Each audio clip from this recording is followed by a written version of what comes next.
right. So you're gonna rap about today. Gotta find that ID.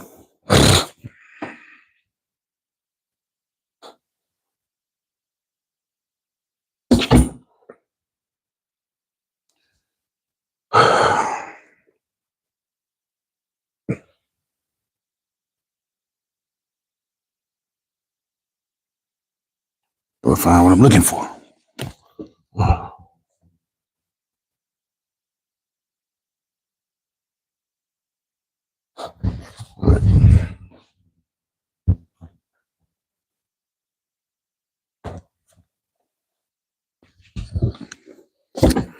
All right. The Sports for Real with Coach Hall with another morning AM sports bite. I had an audio problem. I'm sitting here talking away, didn't even have a connection. I went on for about 15 minutes, not realizing that there was a glitch. I didn't recognize that it was a glitch because it was still showing me as live. But I got a few messages yesterday that told me there was a glitch, and I didn't realize that. So out of the 20 minutes or so I talked, only had about 5 minutes. So a lot of the things I said didn't get out. So I'll touch briefly on what I was trying to say yesterday before the glitch happened. First thing I started out with was LeBron James became the first player to hit 50,000 points for a career. He's been in the league, 22 years maybe? He's right at 40, I believe. He'll be 41 sometime, I think in December. He's still got a few more years left in it if he wants to continue, and he's just going to add to that point total.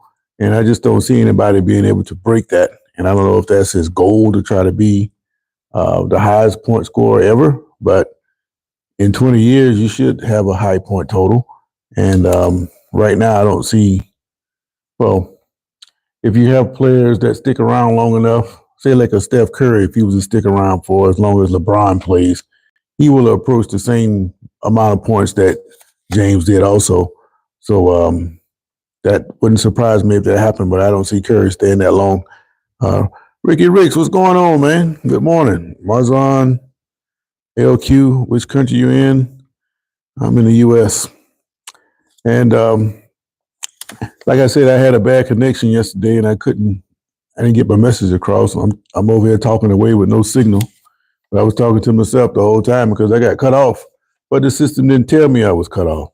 So like I said, I talked about LeBron reaching that 50,000 point mark, and he's got a little time left, and getting Luka Doncic was a shot in the arm for James. So instead of maybe wanting to give it up this year, he's probably going to stick around for another year or two. JC, what's up, man? I don't know what Muzan is. I get all kind of quick. Look like I don't know what Muzan is. No, I'm not a basketball player. I'm a basketball player talking. All right. The other thing we talked about was the franchise tag. That deadline expired yesterday, and most of the time, teams put players on the tag, but that didn't happen yesterday. At least that's not what the records I have. So the only two players that I saw being tagged was the Chiefs offensive lineman Trey Smith, and the Bengals tagged T. Higgins for the second straight year. And what's interesting about that, coach come out and say, well, we want Higgins to be a Bengal for a long time. Well, if you want the man to be on your team for a long time, rip that deal up, man, and sign him up instead of having to play another season to see if he gets hurt before you give him a contract. You're just wasting time is all you're doing. Another thing was Saquon Barkley signed that deal, becoming the highest paid running back in history.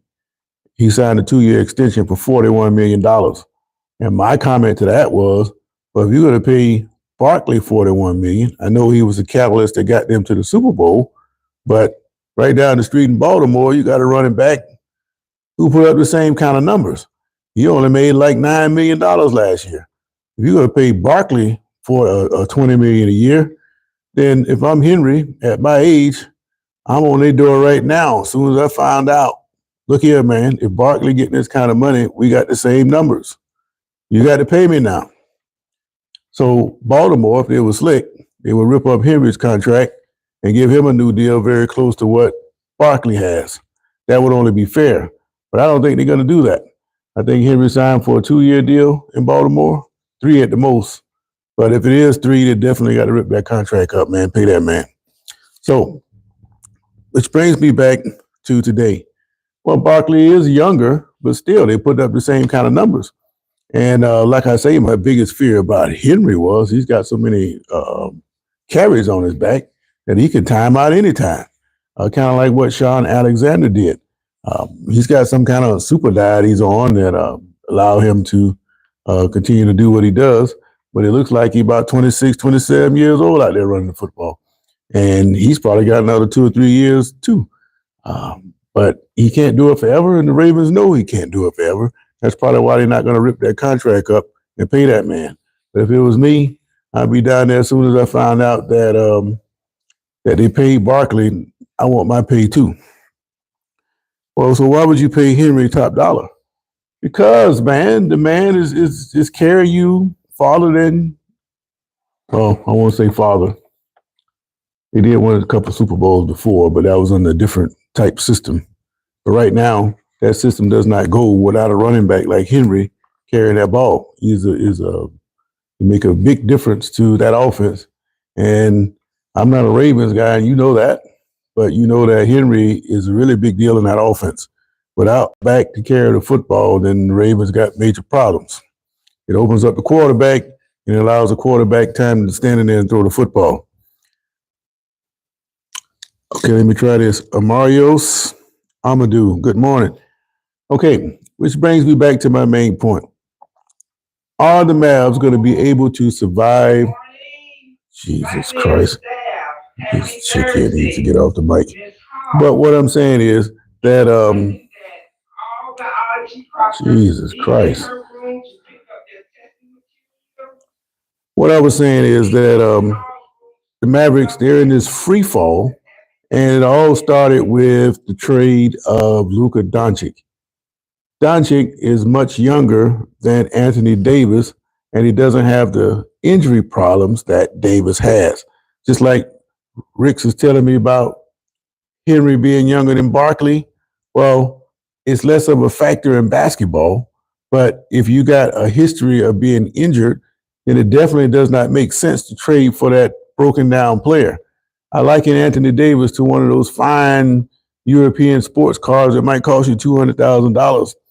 It rip and run and race and set all kind of speed records while it's running, but it don't run very long because they break too much. But it's always in the shop, just like Davis. He's great when he's on the court.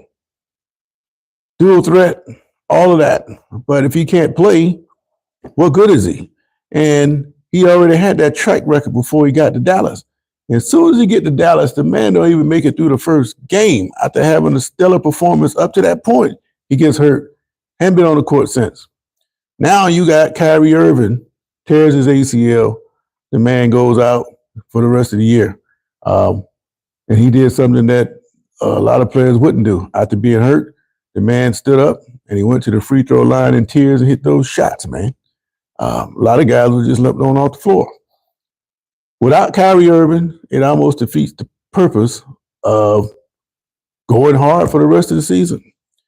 Last night, they got beat by 30 points in Milwaukee. That's just a precursor of things to come because they're pretty much fresh out of bodies. And Davis, he can't, if you don't have a backcourt, you can't play. So who wins the trade? The Lakers win that trade hands down because now you are extending the career of LeBron James. Those two guys play well together. And the Lakers, well, they might not be a serious threat to come out of the West. They are a threat to go much deeper than what they would have done before the trade. And it also gives LeBron ideas that maybe he can come back another year because Doncic hits the free agent market next year. Got one more year. So let's just say you got Doncic and you got James and you go out and get a couple more pieces and you make your one final run at a championship for James. Then he can exit stage right. Doncic go get his $1 billion contract and then the beat goes on from there. All right. That's just my thought. But my thing is, when it first happened, I had never thought that was a very smart trade, and it didn't make the GM look very good. Now that you got all these injuries, it really doesn't look good, which leads me to the question, should you fire, should the Mavericks fire this GM? And right now, 57% of you say no. Well, he made some good moves last year to get him to the final, so I guess he has a reprieve. Maybe you should allow him to come back to get regenerated next year and try to go from there. But I don't know, man. I just don't know about him. All right. Go back to this comment up here. Rick, so you said Henry signed a 2-year deal. He's a free agent after next year. He would be foolish to give him an extension. Why would you be foolish to give? Who would you replace Henry with? Now I can see if you go out and draft that guy, Ashton Jinty. Well, who would you replace Henry that could complement Jackson the way that he does? Now, I don't see Henry trying to be like a 35, 36-year-old running back, which maybe he might have 2-3 years left. But after the year he had this year in Baltimore, they didn't even give him the ball as much as they could have gave him the ball. And if he continues another light workload like he had this year, who's to say that he won't play another 3 or 4 years? If he's able to run and maintain his speed without blowing out a hamstring or two, then it's possible that he could play for much longer. But I don't see anybody being able to replace Henry. All right, Service Goes say, what happened to you, bro? What do you mean what happened to me? Yesterday, I had a glitch, if that's what you're talking about. I don't know why anybody would want AD. AD is serviceable if you can keep him healthy. Put some baling wire and scotch tape on him and bandage him up and check him out there every trip down the court. Maybe you can get him to work. But he's only 31 years old. But I was looking at what LeBron's doing. You can't use that as an excuse anymore. 31 was old when I was a kid, but not now. So I don't think they should fire him. You can't replace Luka. That's why you don't get rid of him. You have to look at it as a salary matching. 80 was the best they could get for $40 million. I don't know if they were trying to salary match. The understanding I get from that was they were trying to make a 1-year run to get back to the finals and win it this time. They made a couple moves last year, and it worked. They got hot, and they made it to the finals. And they're trying to duplicate that this year.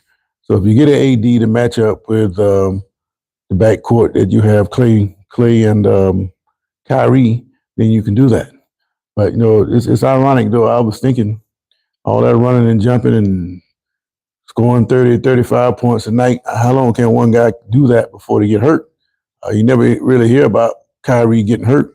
I guess that's one of the reasons why they feel like they got a load manage. But I don't think it's fair to the organization or the fans for you making all that money. You don't give that back when you load manage. So when the game's on the line, you got to get out there and do it, man. And but looking at it now, you can say, well, maybe Kyrie should have load managed a little bit more. Maybe he wouldn't have got hurt. But it's just a matter of time. It's going to give out at some point anyway. All right. Well, you couldn't hear me over the intercom? Yeah, that. Anyway, I won't even say nothing about that. All right, they will avoid paying Luka. Well, they were going to pay the Supermax of $345 million. But they got that TV contract coming up.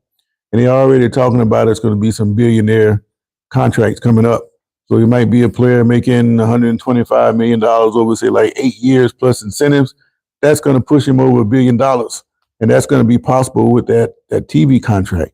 So even though it looks like Luka lost that 345, he's going to gain more when he becomes a free agent because he's going to get that $1 billion contract. So, yeah, 345 is a huge number, but not huge as 1 billion.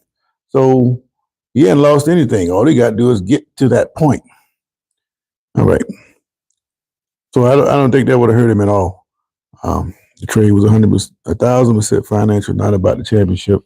Well, it's ironic that the Mavericks, despite all the troubles that they're having, they did release a couple of days ago that they're going to raise their prices about 8% across the board.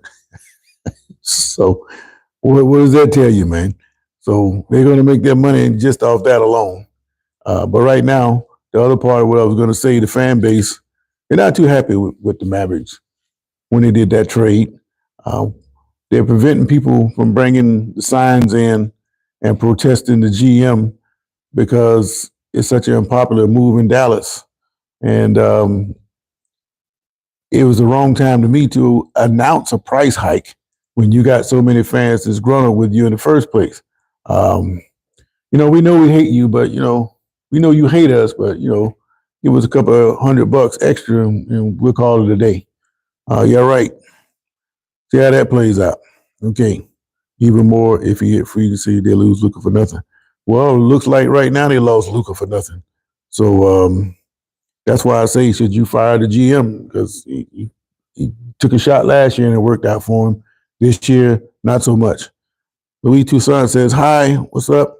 Irvin tore his ACL. At his age, they don't feel he will come back to the player he was. Well, again, 20 years ago, you might be able to say that, but now they can go in and fix you up and you'd be good as new. I don't know how they come up with these surgical techniques, but trust me, he'll be back. If a guy like Gale Sayers can come back from 2 knee injuries in a short period of time back in the 1960s, we're talking 60 years later, the players now definitely can do it. Might take him extra month or so, but he'll be back. Trust me, Kyrie's not going to go out like that. If he didn't care about it, he wouldn't have been out there crying, trying to shoot those free throws. So that's just my idea on that. All right. Okay. Still, most of you say that they should not fire the Mavericks coach. He don't look too good right now, man. So I don't know. But the other thing I talked about yesterday that got cut off, and I'm running out of time here. The Auburn Tigers basketball team been ranked number 1 8 consecutive weeks, but they got knocked off at Texas A&M. Bruce Pearl said they got dominated inside. He didn't come out and say that. He said they physically whipped us. In other words, they got beat on the boards. They give up like 24 offensive rebounds, and you're not going to beat very many teams like that when you give up on all those offensive rebounds. But I heard a guy last week or so say that Auburn was clearly the best team in the NCAA. And I'm thinking, I don't believe that because I seen Duke. They got that dude, Cooper Flagg, who says he wants to stay in college, but he can't stay in college with the talent level he has. He's got NBA stamped on his forehead, and he'll be on somebody's roster next year. But this Cooper Flagg and the way that Duke playing, and I never liked Duke, but they are playing some championship basketball. And if I'm not mistaken, they beat Auburn early in the year. So to say that Auburn is the clear number 1 team in the league, if Duke is not number 1, Auburn, what's Duke? That is a championship team. And unless 3 or 4 players get hurt at the same time or the bus break down on the way to the gym, I don't see nobody beating Duke until we make it to the Final Four. Houston, they play good defense, but I don't think they can score with Duke. A couple other teams out there, Florida's pretty decent. Tennessee beat you up. Alabama, they can't, in my opinion, they can't keep up with Duke. But everybody's saying Auburn is the clear number 1 until they get knocked off by Texas A&M. But if Auburn is the top team in the nation, losing that game to A&M was the best thing to happen to them because now they don't go through there with all that extra pressure on them. Now you know you can get beat. So let's regroup and go from there. Unlike, say, UNLV back in 91, as they went undefeated, that pressure was mounting and it kind of cracked on them a little bit. Even though years later, not long after that, they came out with the point shaving allegations. They still were clearly the best team. They got beat by Duke in that Final Four in Indianapolis. I just happened to be in the house for that one. But if they had lost the game early in that year, there'd have been no doubt they would have repeated that year, dominating everybody. Duke is playing like that. So if anything that Duke can do for themselves, maybe they should lose the game just so they know that they can get beat But if they were to lose a game now and go into this tournament, I think Duke's going to win it all. Maybe Auburn is the best team, but you're going to have to beat Duke to show it. So I don't know what these announcers look at, but that's the best team I've seen. And normally when I see a championship team and I identified it, that's the champion right there. And right now Duke is playing on that level. It's going to take a lot to knock them off. And I don't even like Duke. But the truth is the truth. Louis Toussaint says, hello. Yeah, Kyrie's situation is unfortunate, man. And what do you think about Cooper? You talking about the receiver Cooper? Or Cooper Cup? Well, the Rams don't want to pay him, man. How you doing, Bruce Ling? The Rams don't want to pay him, so it's time for him to go find somewhere else. I don't have a problem with that. They want to get rid of Stafford too, because they didn't want to pay him $50 million a year, but he's going to restructure his contract. They don't want to pay him 50, but watch him end up with like 45. Not like that's a whole lot of difference in the NFL. So we'll see how that plays out. But real quick before I go, free agency players available now. I see where the Chargers released Bosa. The Jets cut Devontae Adams loose. Tyler Lockett from the Seahawks and DK Metcalf. So there's some talent out there to be had. And yeah, Cooper Flag is good, man. He's going to be in the pros next year. He said he wants to stay, but I don't believe that, man. My dang Grizzlies on a 4-game losing streak. We will play tomorrow, so hopefully. Well, I try to play those parlays, man, and every time they talking about Ja Morant get 25, you look in the score line, he got 12 or 13. I don't know how they come up with that, but if you in those parlays, don't put your money on Ja Morant scoring points because he just can't do it, man. That guy, Cade Cunningham, and a couple other players, they inflate the numbers to make you bet. And you better do your research on some of these guys because they're not even coming anywhere close to what the averages say. And if you betting strictly on what the averages say, then you're going to lose. It got me like that.